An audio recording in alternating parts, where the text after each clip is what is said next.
All right, let's talk about the college essay. If you've ever felt that pit in your stomach just thinking about it, you are definitely in the right place. Today, we are going to break down one of the most stressful, but totally universal parts of being a high school student, writing that personal statement. Oh man, this one hits home.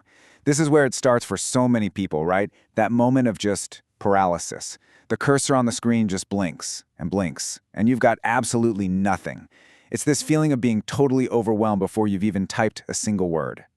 Does this sound familiar?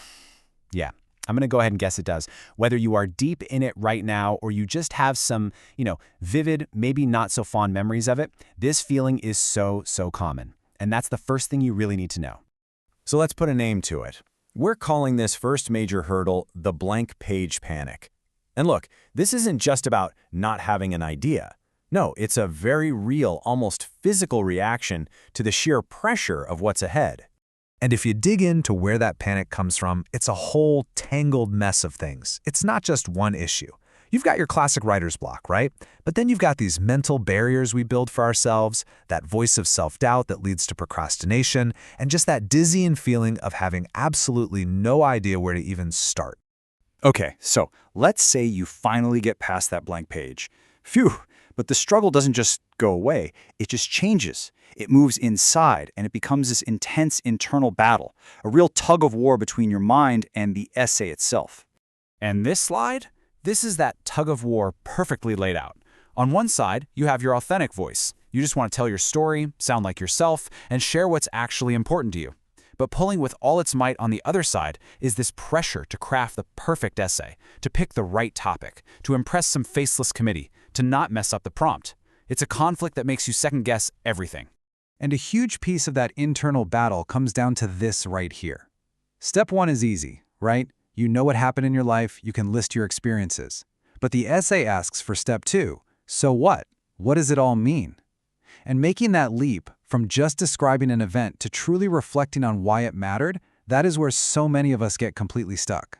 So, as if fighting with your own brain wasn't enough, you also have to deal with all this noise from the outside world. It's a maze of well-meaning advice, confusing myths, and, of course, the constant, soul-crushing temptation to compare yourself to everybody else. Okay, let's just bust some of these myths right now. You do not need a huge vocabulary. They want to hear you, not a thesaurus. Your essay does not have to connect to your major. And it absolutely 100% does not have to be perfect on the first draft. That's what drafts are for. But maybe the biggest one? This idea that you need some dramatic, tragic story to be interesting, it's just not true. Sometimes the smallest moments say the most. And all those myths feed right into this, the comparison trap. It's so easy to fall into. You hear that your friend is writing about their life-changing trip to another continent, and suddenly your story about something that really mattered to you feels small. This trap is probably the fastest way to kill your confidence. Now let's get real for a minute. All this anxiety, the panic, the self-doubt, the external noise, it's not coming from nowhere. It's tied directly to the very real, very high stakes of this whole college admissions game. And I just want to pause on this for a second. Let it sink in. If you feel like you're being crushed by all of this, you are not overreacting. The pressure is real. You're being asked to somehow capture your entire 17-year-old self in 650 words for a decision that feels like it could change your entire life. That's a lot. And here's why it feels so heavy. Look at what's riding on this. For so many students, it's a huge piece of getting into their dream school. It can be the key to scholarships that make college even possible. It feels like the first step onto a career path you've been dreaming about. So yeah, no wonder it feels monumental.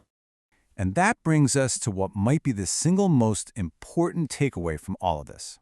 After wading through all the panic and the pressure, there's a simple truth that we really need to land on.